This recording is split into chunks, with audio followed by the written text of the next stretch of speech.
यहाँ पे मेरे से एक भाई मौजूद है, इससे एक सवाल करते। भाई आपसे सवाल करने आपने जवाब देना है, ठीक है? अच्छा, पाकिस्तान की सबसे बड़ी फ्रॉड प्रोफेशनल कंपनी कौन सी है?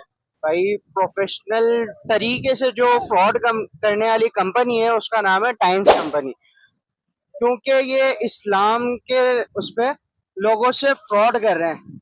और बेसिकली मैं यही कहना चाहूंगा कि कभी भी इस्लाम को यूज ना करें। अगर आपने अर्निंग करनी है तो वो रियल प्लेटफॉर्म ज्वाइन करें जिस पे आपको अच्छी अर्निंग मिल सके, इनकम सोर्स मिल सके ठीक पैसे। है, तो अच्छा भाई आप किस जगह से आए हो यहाँ पे? मैं सिंध से आया हूँ, सिंध के शहर हैदराबाद से आया हूँ। ये भाई हैदराबाद से तो कलाम वैली में मौजूद है और इनसे हमने पूछा है कि पाकिस्तान की सबसे बड़ी फ्रॉड कंपनी कौन सी है, तो उन्होंने टाइम्स कंपनी का बताया। वजह कि यहाँ पर दीन इस्लाम का नाम यूज करके लोगों से फ्रॉड किया जा रहा है। देखे, पैसा कमाना है, आप दीन इस्लाम का नाम यूज ना करें, अपने 2 नंबर धंधे के साथ दीन इस्लाम को ना जोड़ें, ठीक है?